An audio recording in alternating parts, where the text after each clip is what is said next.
Хотел сегодня с вами поделиться впечатлениями о миксере Bosch Styleline. Это один из их последних миксеров. Я где-то уже полгода пользуюсь им, да, и столкнулся с многими проблемами. Первая проблема с ним была такая, то что вот первая скорость, да, у него без soft start, без плавного начала сбивания.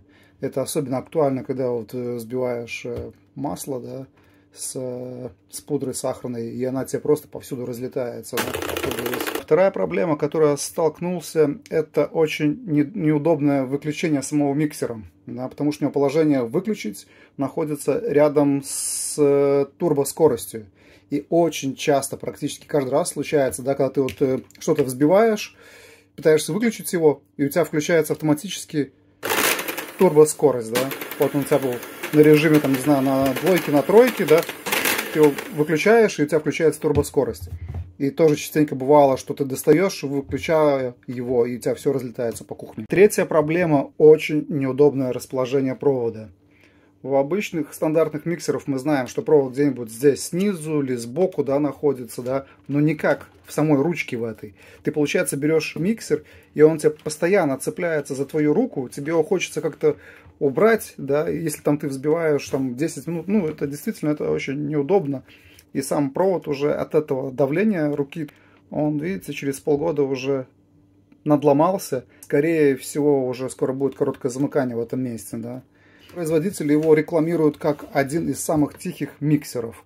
Возможно, да, когда я его купил вначале, он был довольно-таки тихий. И то он тихим был только когда взбивал не под нагрузкой, да, допустим, тот же вот яичный белок. Но стоило начать взбивать масло, да, или пытаться замесить тесто с ним, там довольно-таки громким становился.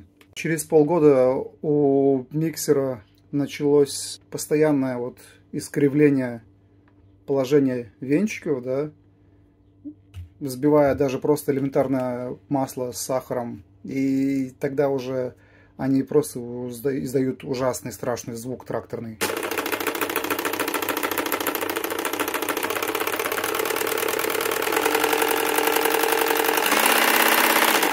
Допустим, в сравнении, у меня есть старый миксер, которому уже 25 лет. Это я в Tesco покупал за 5 фунтов, да, простой, самый элементарный, да.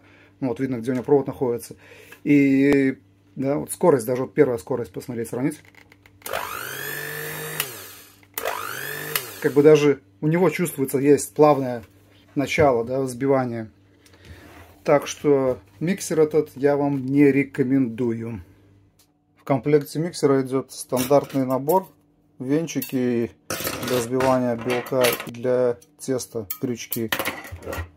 Вставляются они тоже, в принципе, здесь показано, да, что у них различия есть, левый и правый. Надо смотреть здесь на метке. Кстати, держатся они довольно-таки слабо, да, в этом самом, даже без нажатия кнопки достаются очень легко.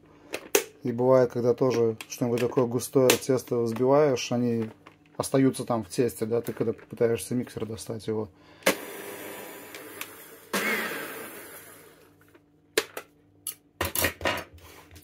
Спасибо за внимание. Делитесь вашим опытом в комментариях. Я думаю, всем будет интересно.